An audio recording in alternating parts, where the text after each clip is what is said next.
So let's just summarize what we've learned so far. What are some major trends that we should expect over the next 10, 20 years? Again, I just say this, all right? If you really believe that next week Donald Trump and Iran are going to come to a peace agreement, if you believe that maybe in 5-6 months, both Iran and the United States will exhaust themselves, the global economy will suffer too much, and then they'll just stop the war, and things will go back to normal. I don't know what to tell you, okay? You're living in a fantasy world.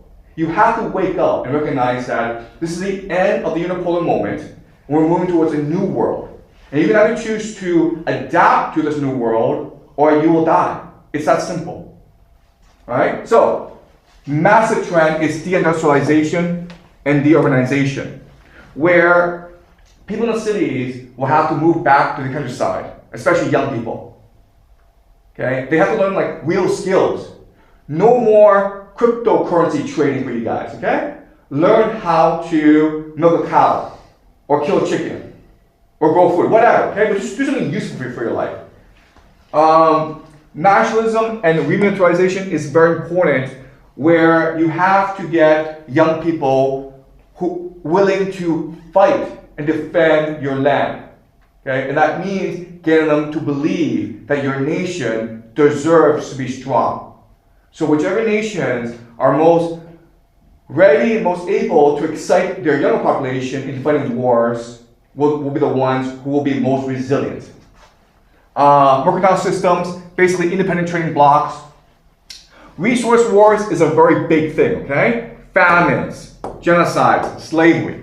Okay. So remember, throughout most of human history, humans were the cheap energy.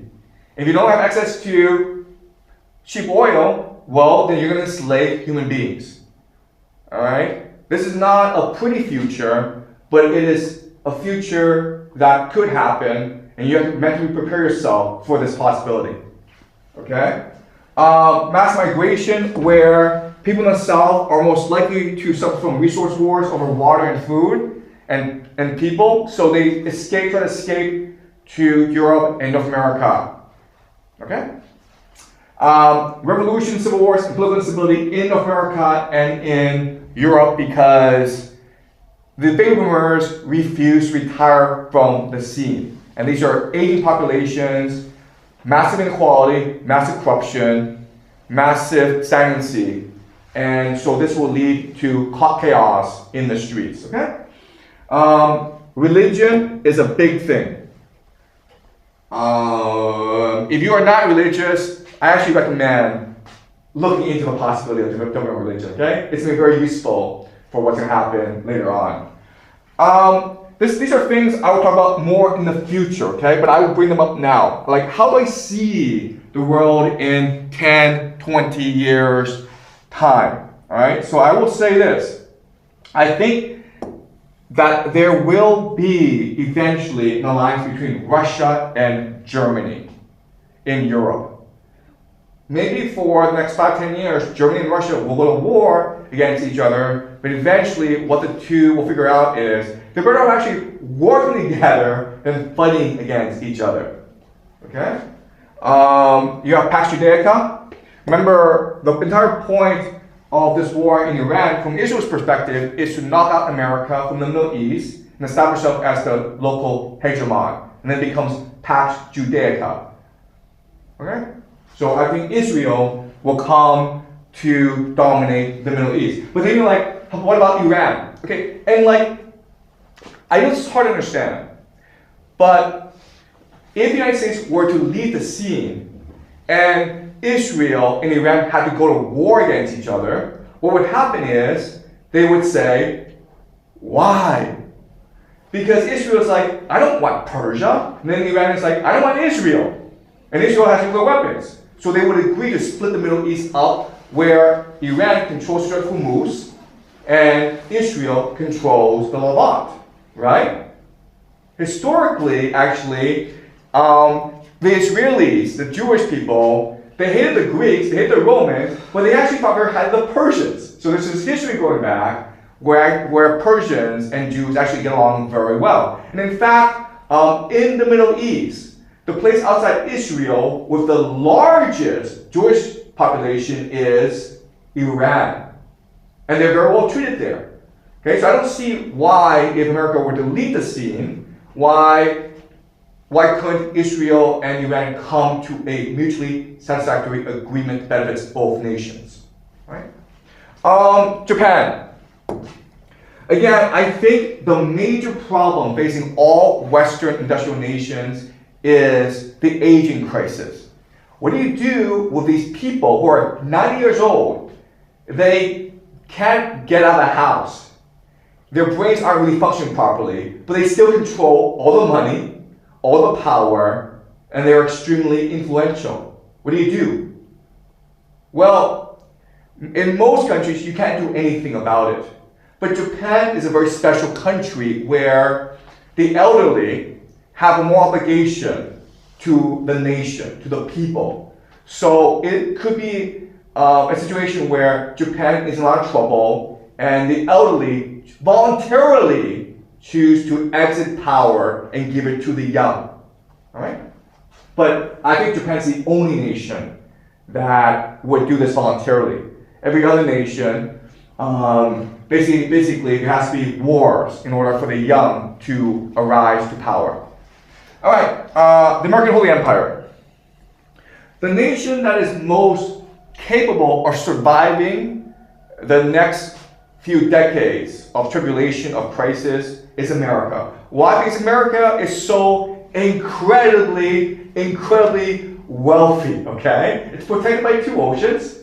It really controls Canada and Mexico. So think of America as not just the continent of America, but really as the entire North American and Latin American, okay? That entire sphere is basically America. So it has unlimited resources. It has unlimited population. And also America, the Americans are the most creative, the most entrepreneurial, the most energetic people in the world. So I would bet against America, all right? But what I think will happen is that America will need a new identity in order to survive the age of tribulation. They will go from Pax Americana, which is a secular, global idea, to one that is much more nationalistic, that is more focused on community and nation. That means embracing Christianity. Okay? And I think that Christianity will be the force that rebuilds America after the many crises America will face over the next few years. The last thing that will happen is techno-Marxism, okay?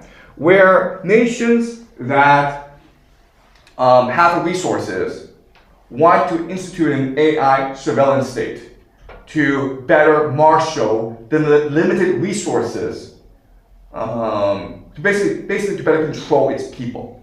Okay? And this is something we'll talk about later on, okay? But basically, you will have this sharp division of people into different classes, where at the very top you have freedom, but people at the very bottom become slaves or serfs, right? Okay, so that is it for trends I see in the future. Again, I can say this, but you have to give the illusion that this war will end soon, and that once this war ends, then we'll go back to the things before this war, okay? No, the world has completely changed. We're not going back to the old world. We're going to a new world. And what this new world will look like is something that we can choose to control, okay? All right, any questions? All right.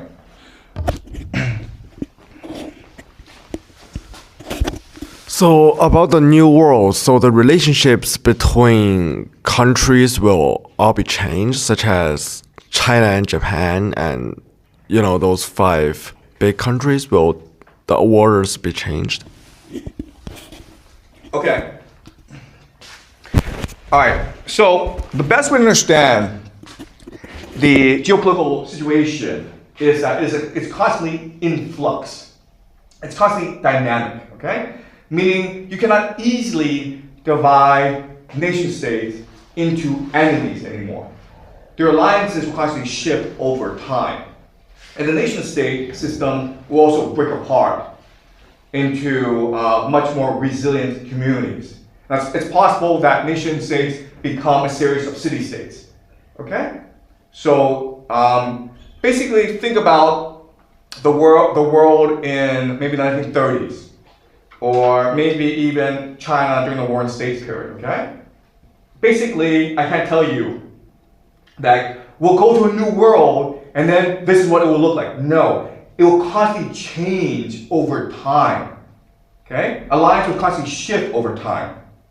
It's possible that in the beginning, in East Asia, maybe Vietnam, Japan, South Korea, the United States, Russia combine to contain China because they see China as the hegemon.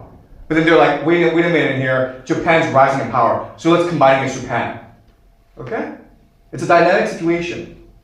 But basically, what you have to understand is that everything that you've been taught in school, everything that you understand about the world, everything you believe to be true about the world will change. And so you have to open your mind and be ready for constant political flux. Okay, does that make sense? All right, any more questions, guys? All right, so now that we've looked at the world ahead for the next 10, 20, 50 years, who knows how long, what I'll do next class is examine how this war between the United States and Iran will eventually end.